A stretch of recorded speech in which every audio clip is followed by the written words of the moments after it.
All right. Well, hey, welcome to another 10 at 10. And I've got my fellow pastor and friend, Brian Saunders, with me. And so Brian is we call him sort of our marital expert on the staff, though I'm sure he would not want that title in any ways. But, the truth of the matter is, I'm sure you guys who are married have experienced this COVID-19, being quarantined, being together all the time.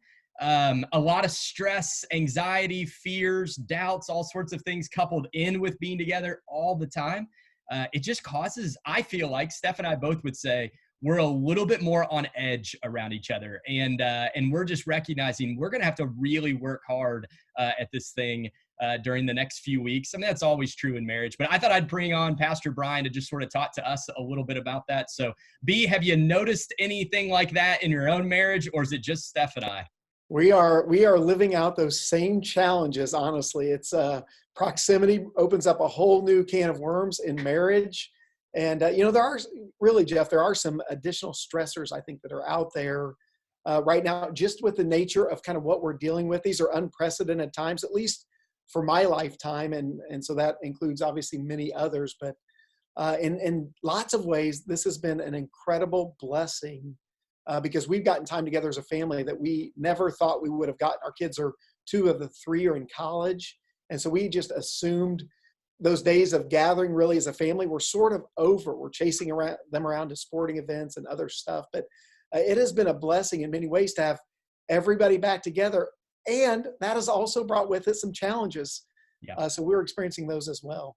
Well, and I think that's just a good viewpoint to have through all of this. I mean, we just recognize that this is hard, and it's not, none of us would want this at large, and especially in light of what is happening and may be happening, probably getting closer to us as we're sort of each day and week to come.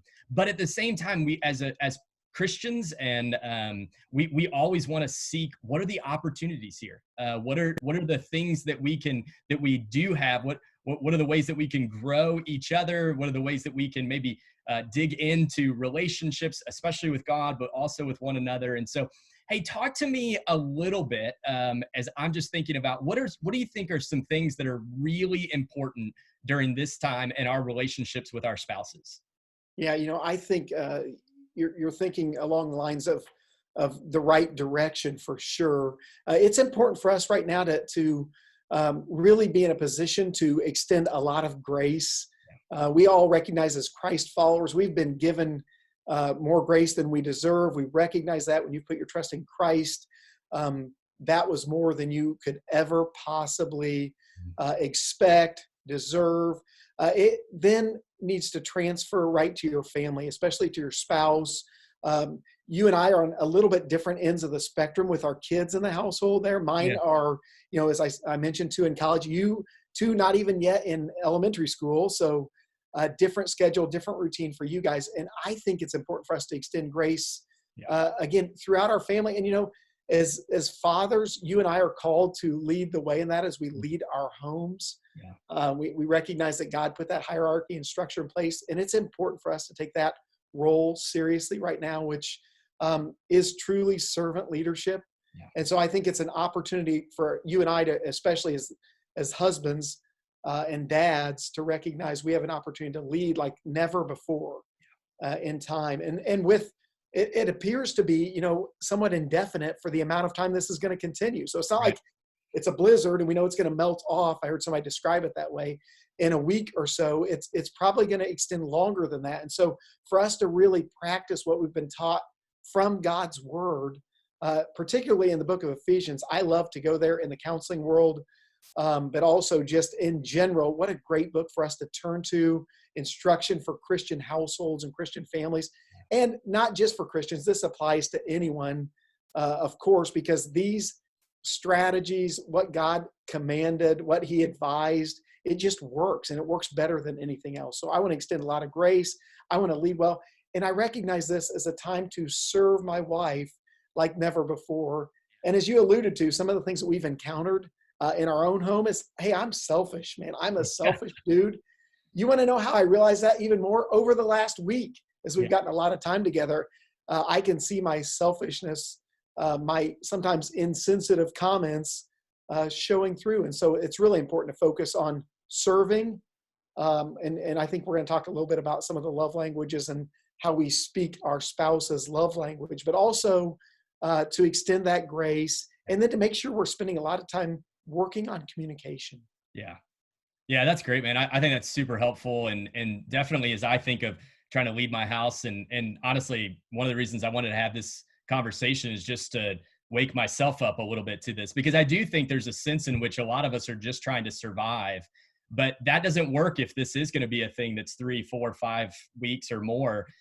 We've got to learn to thrive in the middle of where we're at. And at some level, that's always the call to the Christian life, is to thrive in all circumstances and to rejoice and to give thanks and those sorts of things. And so, yeah, as I was thinking through a couple things for me, just to kind of piggyback off of that, one of the things that I've noticed in our own relationship is now that we're present all the time together, we still have to work at being actually present when we're present. And so there's a sense in which we're in homes, and this may be more true of us that have younger kids, but we're doing all of our stuff. We're always together. I mean, I'm working from home some days, that sort of thing. But then we don't actually get good quality time together, especially without the kids. And so one of the things I want to institute for us is just some dates almost in a sort of coronavirus world where you can't go out really, but what are some dates? And obviously a lot of us in my those of us who have younger kids, we're inhibited by not having childcare. And so any sort of ideas in that dating world? And then I think I'd love to talk a little bit about that presence factor, just really kind of tuning into each other. Then I want to talk a little bit about that communication, sort of kind of love languages, that sort of aspect. Yeah, no, that's great. I think with the aspect of dating, and we'd love to hear from people who might be listening from our church family or others who might be joining us in this webcast, but just give us some ideas of how you're dating while you're sheltering in place and what you get out to. As you mentioned, Carrie and I, just our season of life, we have this advantage right now of our kids don't need us around all the time. Yeah. And so we have been on the trail. Carrie loves to walk. So we're outside. That's a plus. We're getting fresh air and exercise, which we know is very important. I mean, I've seen a lot of videos right now, in particular, North Montgomery's putting them out about their students exercising. And I think it'd be fun if couples shared how they're continuing to date. We'd love to see videos or pictures of that. But just being able to go on a walk is refreshing. And for you guys, you have the challenge of needing somebody there to watch little Knox and Carson and to really provide good care for them. And so is there an opportunity for siblings, in your case, no, but or neighbors or cousins and relatives to be able to step in and give you guys a break? And I think, you kind of alluded to this, Jeff, but we need to make that a priority right now. You've got to continue to date your spouse. We recommend that all the time. And right now we're going to be challenged to be more creative than we ever have been. Yeah. And then the presence thing, I think you've hit on a key aspect of what we all need to do in our marriages. And that really is jumping in there to focus on each other and making sure that the phone is down. We're not on social media, because right now we're tempted to try to keep up with the latest news about coronavirus. And while that's important, there probably is nothing more important than your spouse right there in your presence. So take advantage of this time that we're getting.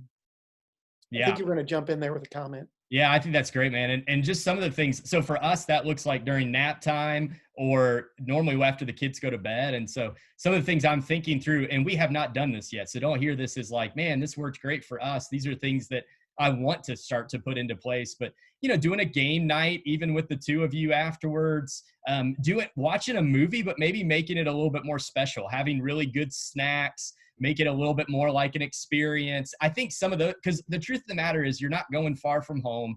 You're not going to do some stuff, but you can do some getting out on the back porch and, having a little bonfire, getting around and talk. I mean, you can do some things that are special that make a normal experience, I think, a little bit more unique and fun, and that just mean more. I've always found that your atmosphere, your setting, things like that can actually help you be more present. So it just doesn't feel like, we're just watching a show like we do, every night on Netflix or something, but trying to do some stuff that's maybe a little bit more unique and special to that. Yeah, I agree totally. We've enjoyed kind of cooking and preparing meals or grilling out together. And we've tried to add really uh, to do some things that we have not done in the past. And Saunders Family Confessions, we did not do a great job when the majority of the kids were in high school of eating together as a family. It couldn't happen because of the craziness of sports schedules or other events the kids were involved in. So a lot of times it was concession stand meals or grabbing something on the way to the game or event.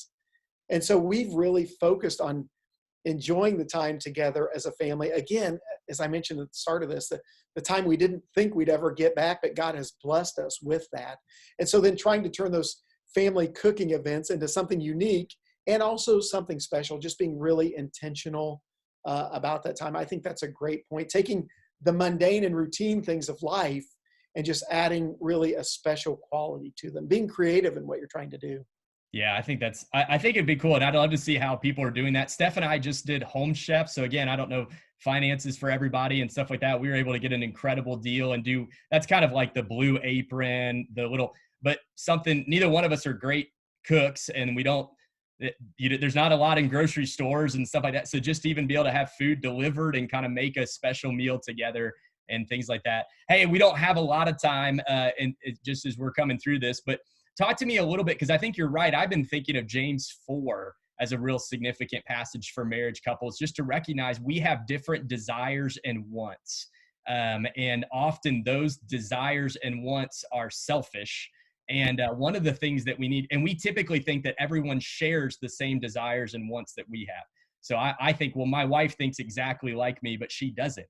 And so what's the significance of love languages and just a little bit on communication during these times? Yeah, that's a great point. And, we do recognize that we speak different love languages. We are encouraged, and I guess I've heard it described often as our love buckets are filled up in Yeah. different ways. And then things poke holes in those and drain us. And so we do want to be conscious of, my wife's love language is acts of service. So I could shower her with gifts, and that's really not as meaningful as me doing some of those honeydews and other things that we need to, Yeah. just being helpful around the house speaks her love language. And so we do want to consider acts of service and quality time and words of affirmation, physical touch. That's typically guys, that's sort of near the top of our list for men Yeah. often. And then just being able to be aware that everybody's different.